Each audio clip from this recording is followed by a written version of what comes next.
North east के कुछ राज्यों में अभी हाल ही में चुनाव हुए जहां बीजेपी ने गठबंधन वाली सरकार भी बनाई, लेकिन अगर बात कर्नाटक की हो तो यहां माहौल बीजेपी के लिए टेंशन वाला है।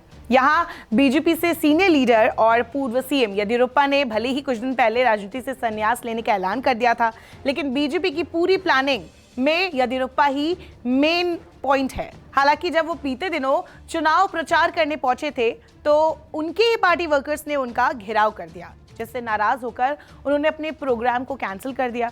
ये पूरा कार्यक्रम चिकमंगलुरु के मुदिगेरे निर्वाचन क्षेत्र में हो रहा था। हालांकि ये तस्वीर जब सोशल मीडिया पर आई तो सियासी हलकों में इसके कई मायने निकाले जाने लगे।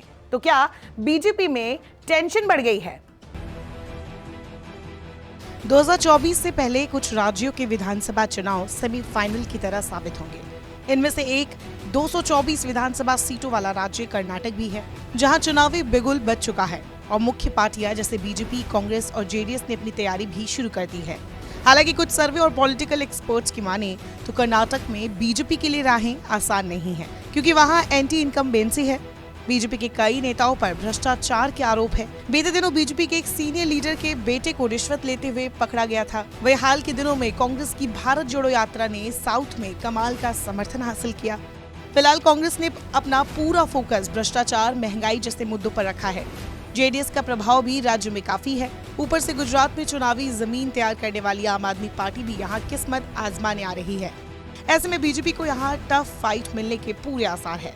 अब तक देखने में ऐसा लग रहा था कि मोदी और अमित शाह ने भले ही बोम्मई को दोबारा मुख्यमंत्री बनाने की प्लानिंग की हो, लेकिन कर्नाटक में पावरफुल लिंगायत समुदाय को साधने के लिए उन्हें अब भी येदियुरप्पा की जरूरत है। इसीलिए प्रधानमंत्री मोदी अपने पिछले कई दौरों में कभी येदियुरप्पा के साथ नजर आए तो कभी उनकी तारीफ करते नजर आए। जानकारों की माने तो येदियुरप्पा अब अपने परिवार को भी राजनीति में एक्टिव करना चाहते हैं। उन्होंने बीते दिनों ऐलान भी किया था कि उनके बेटे BY विजयेंद्र आने वाले चुनाव में उनके गढ़ शिकारीपुरा से ही मैदान में उतरेंगे।